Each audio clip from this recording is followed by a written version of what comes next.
Meghna Malkan of Trading Coach is now joining us. Meghna, what's the view as far as markets is concerned? Do you believe that the correction is done and we may likely see the up move getting resumed? Hi, good afternoon. As far as the market move is concerned, I definitely don't believe that the correction is over. See, the way we are moving technically, we are at a very strong resistance. Moreover, we're forming bearish candle patterns, indecisive candle patterns at that level. So these are all technical signs of market resisting a particular level. So I believe it's 8650, the number of times it's being touched and not being crossed and market not moving above that. I think that's really not a very good sign. So I think 8650 is going to hold as a strong resistance as of now.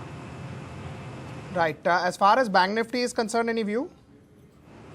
Bank Nifty, the way it's been made out to be, it looks bearish as compared to the Nifty itself, because when you have to see the weekly charts, we had this resistance at 18,800 to 19,000 levels. And again, the same technical weakness, if you see monthly indicators, monthly momentum is at resistance as far as Bank Nifty is concerned. So I believe 19,000 to 19,100 belt is going to act as a strong resistance in Bank Nifty as well. Right. How would you look at Bank of Baroda, BOB 145?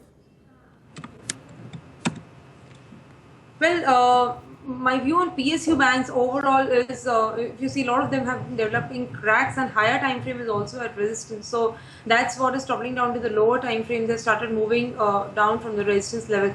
As far as Bank of Baroda is concerned, I believe when we made a top at around 165 levels, at that level, momentum in weekly chart was as resistance. So hence the down move from there on. I believe we could see levels of 135 on this stock in the next couple of weeks to come. Right. What could we see? 135? Yeah.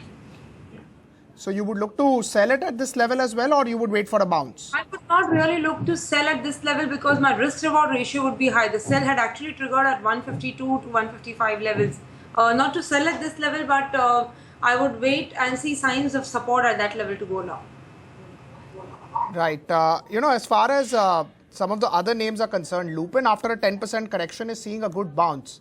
Do you believe that this bounce is a selling opportunity for Lupin?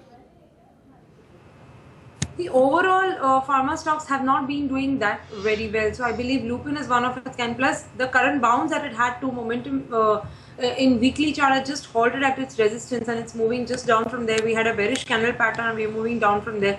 Nevertheless, it does have a moving average support on weekly chart, but the way volume is accompanying the down move, I do not think it's more of a buying opportunity. Right. Oil marketing companies were down for a couple of days, but today we are seeing BPCL, HPCL, a little bit of bounce coming in. Will they continue the up move? Yes, BPCL and HPCL definitely seem to be not going with the broader market, as in with the financials at least. So I think they're a good, any dip on these stocks is certainly a buy. Though right now they do not seem to be having a good buy setup because of the risk reward ratio. But the good buy setup on BPCL I believe would come on a dip to around 520 levels. Around 525. And REC PFC?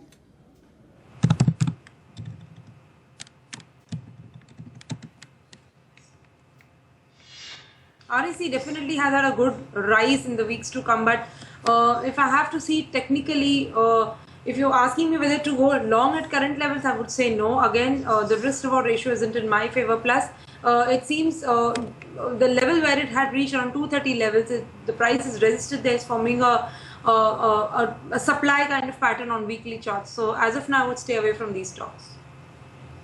Right. If I look at the top gainers today, the top losers today. So in terms of gainers, Idea is bouncing back.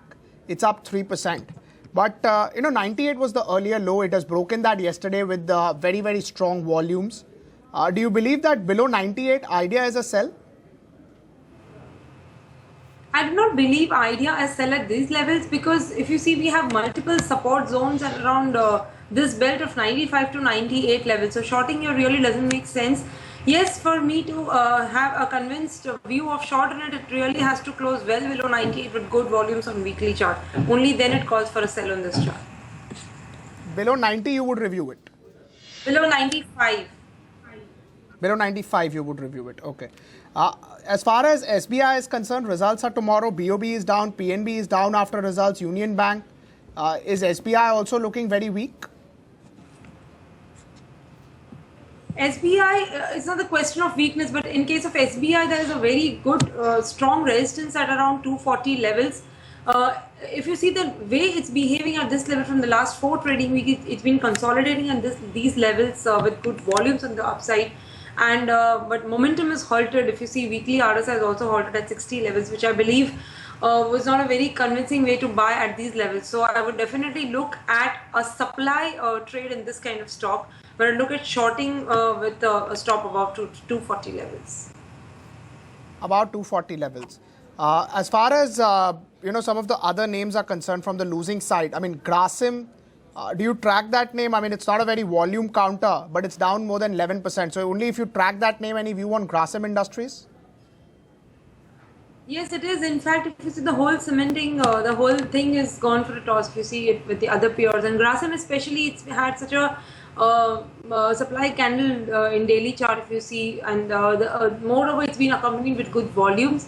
Weekly indicators are directly falling in, momentum is directly falling into the sideways zone. So it's as if it's bid goodbye to the top of 5,300 as of now. Right, Meghna, thank you so much for joining us this afternoon. Hope to see you again soon.